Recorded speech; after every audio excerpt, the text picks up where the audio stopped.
this moment to be free. You were only waiting for this moment to be free.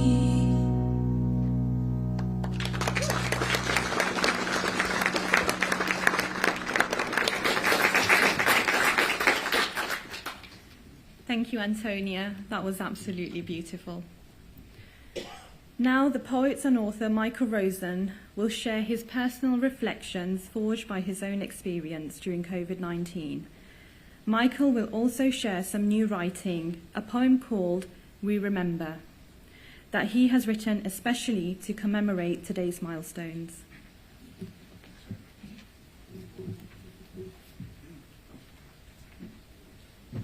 Thank you. Thanks very much. I'm only standing here because NHS health workers saved my life and then helped me to learn how to stand up and to walk again. In late March 2020, I was ill in bed, saying to my wife Emma, who's here today, I can't get enough air, I can't catch up. Could she open the window? She said, the window is open. In the end, she gets so worried, she calls a friend of ours who's a neighbour and a doctor, Dr. Katie Emile. She comes over with something we've never seen before, and Emma clips it onto my finger. It's an oximeter. Dr. Katie asks Emma what the reading is. Emma says 58.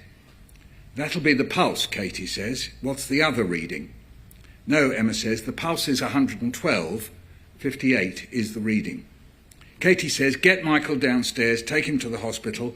I'll ring ahead. There's no time to wait for an ambulance. Later, Katie says she had never seen anyone still conscious with a SAT reading of 58. Emma drives me to the hospital. As I'm bundled out of the car, I'm too weak to look round and say goodbye. I thrive for a week, but then I'm taken to a room and a doctor is saying to me, would I sign a piece of paper that will allow them to put me to sleep? I say, will I wake up? The doctor says, you've got a 50-50 chance. And I say, and if I don't sign? And he says 0. So I sign. I hear later that I was in an induced coma for 42 days. I wouldn't wake up. The consultant thinks I'm brain dead. But he and Emma cook up the idea that she could come in. She holds my hand and plays recordings of our children in my ear. I react to this. I wave my arm. When I'm wheeled back to the ward, the consultant says that I didn't stop talking. That was the game changer, he says. I don't remember any of this. I am confused. Someone is by my bed saying I was intubated. I think she means incubated. After all, I do feel cold. Someone says I've been ventilated, and I think that's good because that's like when I asked Emma to open the window. Someone says I've been in intensive care, and I think that means that I've been cared for intensively. 2 guys from Liverpool come to my bedside and say that they're going to get me to walk. They lever me out of the bed and I collapse onto the floor. Emma says that I'm going to a rehab hospital. There they take me to the gym and they teach me how to stand up from a chair. Hands behind, nose over toes, up. Hands behind, nose over toes, up. A doctor tells me that I have 3 blood clots in my lungs. I say, should I worry? He says, no, you'll probably digest them. I'm given a stick. I love the stick. I call it Sticky McStick Stick.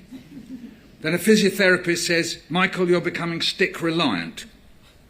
So I try walking without the stick. I think I'm going to try to get from my bed to the toilet without the stick to get me there.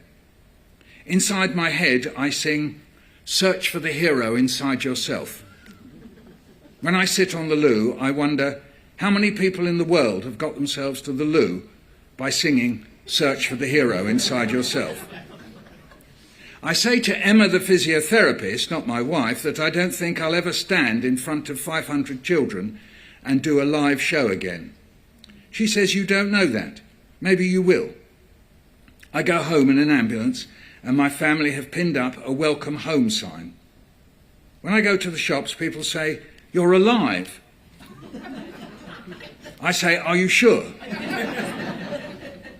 I think, "I can't see out of my left eye, I can't hear with my left ear, and my toes are numb, but I am here. My grown-up son's come over to take the dad for a walk. I don't have a lead,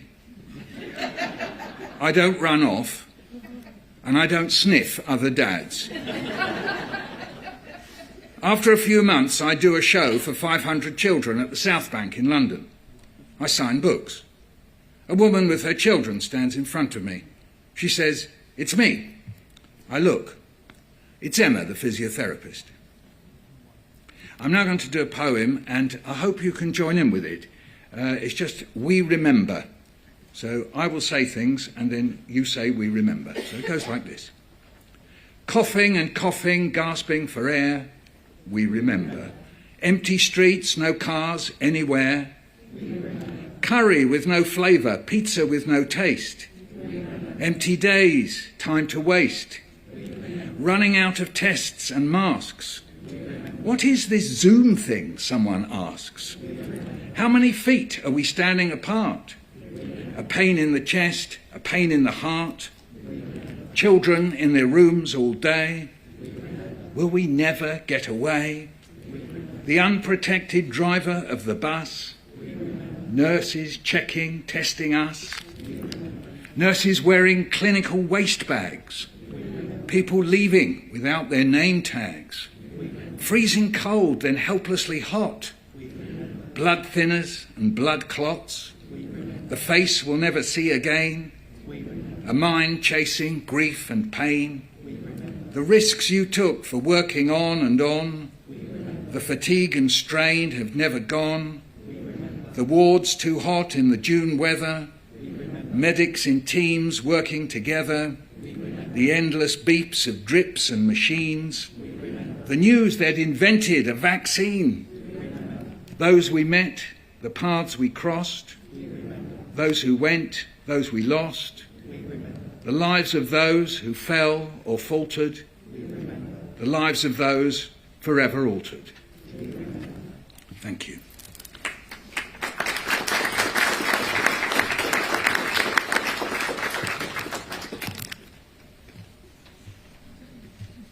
Thank you, Michael, for sharing that beautiful testimonial and poem.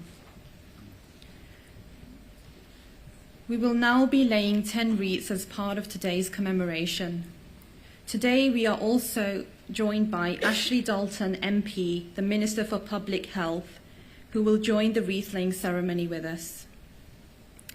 The 10 wreaths represent the health service, patients, the devolved nations, volunteers, communities disproportionately affected by COVID, and the overall global loss.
Thank you to you all for participating in that meaningful yet profound moment just there. I'd like to invite forward Karen Bonner, Regional Chief Nurse of NHS England, to now read our final poem contributed by David Buck for today's service. Thank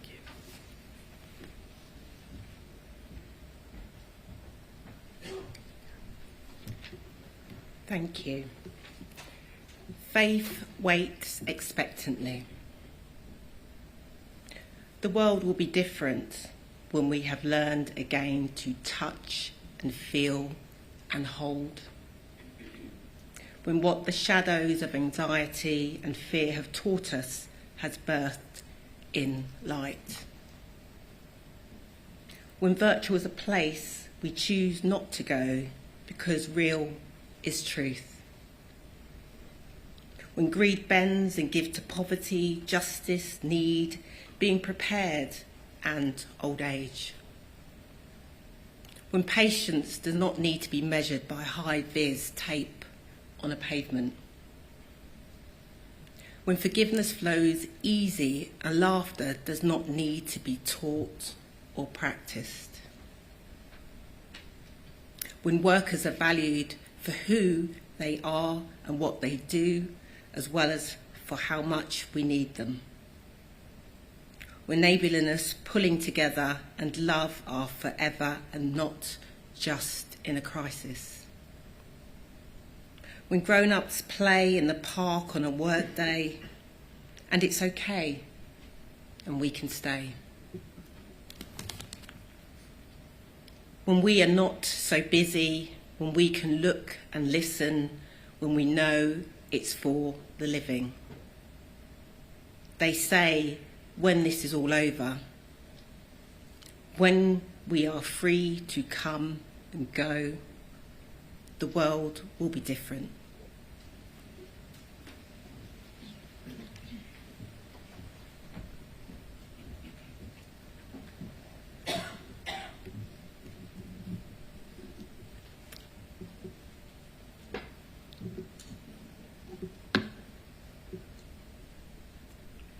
Thank you, Karen, for such a beautiful reading. Now for our last musical performance today, we welcome back Leslie Garrett to perform You Raise Me Up. Once more accompanied by Anna Tilbrook, we extend a special thank you to all the musicians who have accompanied our service so beautifully today. Thank you.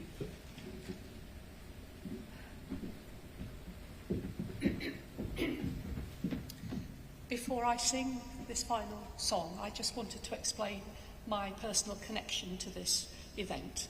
My husband, who's with me today, is he's just retired, a local GP in Muswell Hill. Michael knows him well, we're neighbours.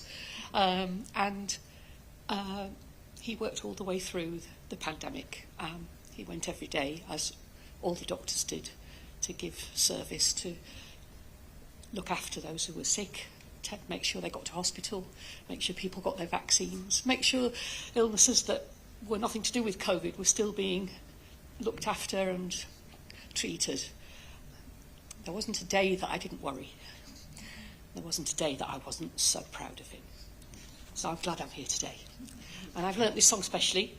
The first song I sang going home was a song about letting go and going to meet your maker. This one is more optimistic. This is how my NHS makes me feel. I'm honoured to be here today. Thank you.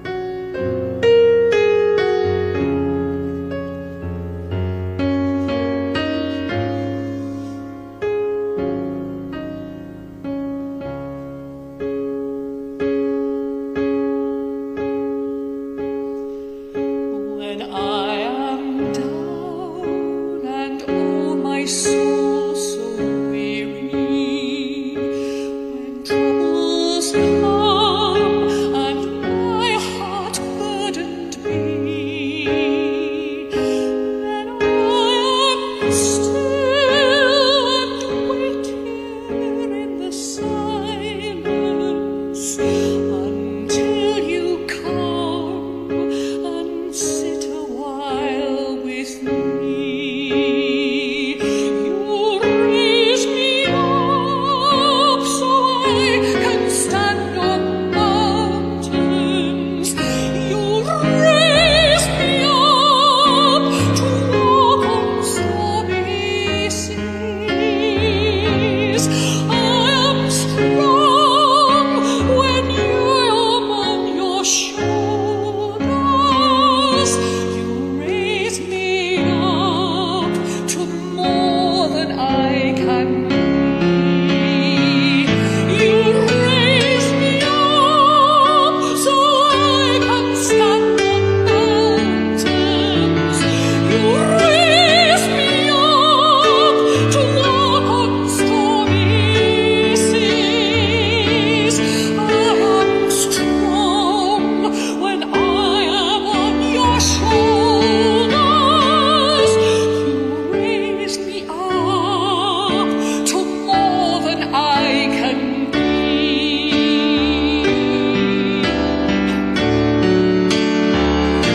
You raise me up just so I can stand on mountains. You raise me up to walk on stormy seas. I am strong when I am on your shoulders. You raise me up to more than I can be. You raise me up to more than I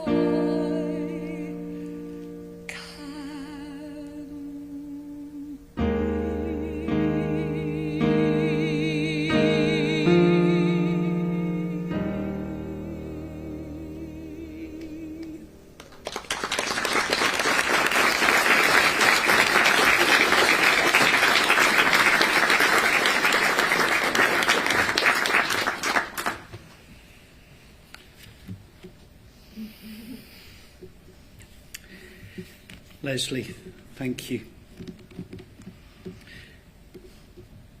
You capture for us with Antonia and with all our contributions today. I hope that we've all been able to find something that we've resonated and connected with in our journey this past 5 years. And we have been blessed by your personal reflections. And we hope that we find something to help take away, to help continue to raise ourselves up and each other.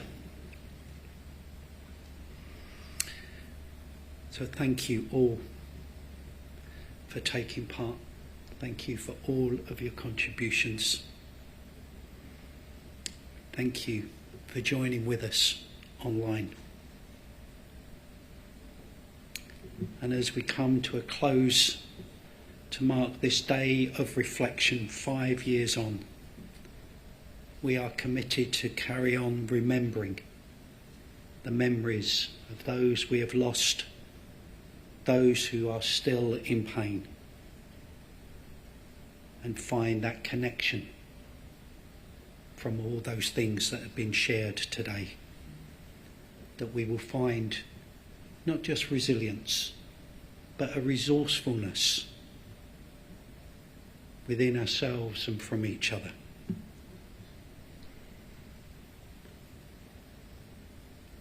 A bereaved parent said to me recently, "I have found no meaning in my loss."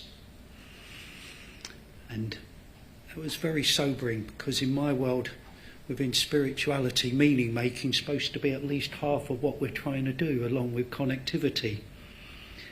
And it was in that moment we completely transformed our service, and we stopped trying to support people in meaning making, but sought to help and support people in moments of meaning and meaningful moments.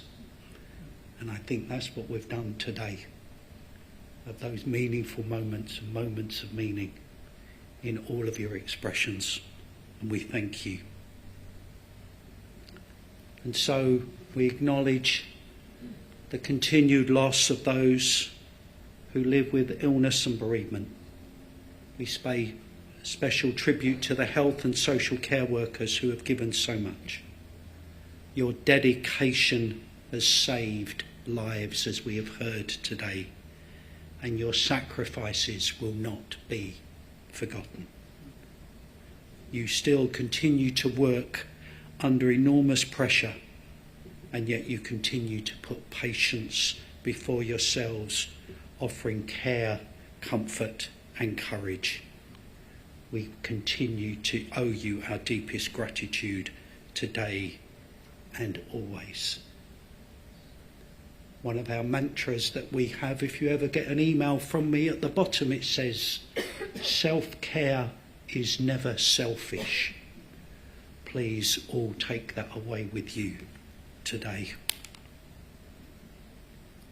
And as we said, we continue to hold in our hearts all the bereaved families who have endured in unimaginable loss, with those in the wider community who continue to face hardship and adversity. We acknowledge the pain and the sacrifices of the past 5 years and recognise the effects of the pandemic are still with us. Yet in this moment of a small, quiet, newborn voice, in this moment, we come to look to that future with an appropriate hope, not a false hope. That's one of the most unkind things, an appropriate hope of what we can expect, because we will continue to bring kindness, togetherness and remembrance as we continue to heal and rebuild.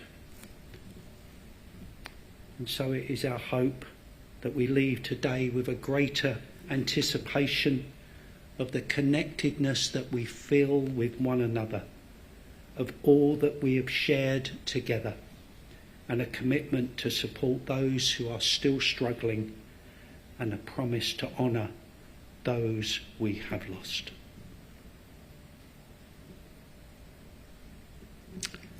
Thank you to those who have joined us online today. We hope you will find those meaningful moments